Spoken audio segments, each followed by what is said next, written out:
আমরা গাজনার বিলে এসেছি, দেখছি আমাদের কিছু কৃষক ভাইরা এত কষ্ট করে ধান কেটে আনছে, আপনারা দেখেন নৌকায় করে।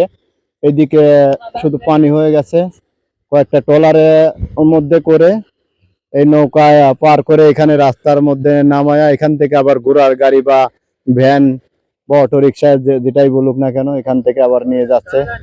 কৃষকরা যে কত কষ্ট করছে দেখেন, আপনাদের নিজের চোখে দেখেন। আমরা কিছুটা দেখাই নমুনা। ওখান থেকে ট্রলারে এখানে এনে আবার এখানে রাস্তায় নামা হচ্ছে। এখানে আবার লোড করতেছে করিমন বা চার্জার ভ্যান, মোষের গাড়ি। কিছু ভাইয়ের আমরা কাছ থেকে কিছু জিগাবো।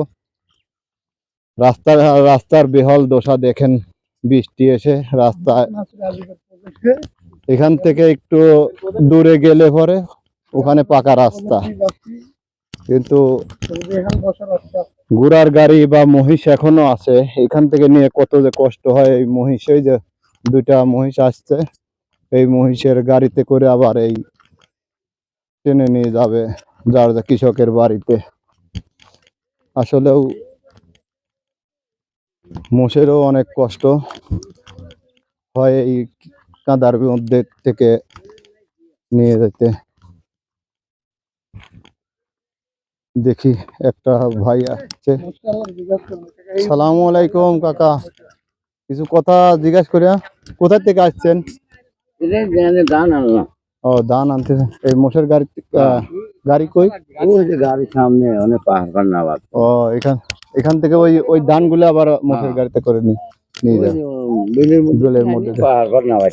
আসলে তো রাস্তা তো অনেক ভাঙা, খুব খারাপ, তো এই জন্য ওই রাস্তায় এনে দিচ্ছি। ও, যা, ঠিক আছে কাকা। দেখি আমরা এখানে দুইটা লোক দেখতে পাচ্ছি। সালামু আলাইকুম। আপনার কিছু বলার আছে না? কিছু বলেন যে এখানে কোথায় বাড়ি বা কোথায় কৃষির জন্য এসেছেন। আসলে আমাদের এই গ্রামটা ছিল চরদুলাই বলে, তাকে চরদুলাই বলে। আসলে আমাদের এই রাস্তাটা অনেক খারাপ, ঠিক আছে। এখান থেকে আপনার যাইতে কষ্ট হয়, আপনার গরু গাড়ি নিতে একেবারেই খারাপ, ঠিক আছে। বৃষ্টি পড়লে খারাপ হয়ে যায়, ঠিক আছে। চলাচল খুব করা কষ্ট। দেখি আমরা একটা কৃষক ভাই আছে, কৃষক ভাইয়ের কাছ থেকে কিছু। আসলে তো উনি তো সময় পাচ্ছে না, ওনাকে কিছু বলেন।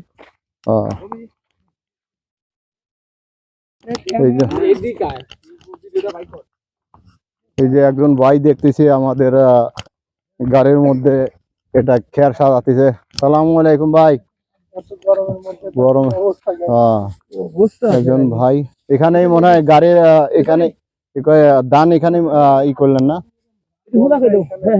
ধান মূল্য এখান থেকেই গাড়ি লোড করে নিয়ে যাচ্ছে। ওইদিকে যাই।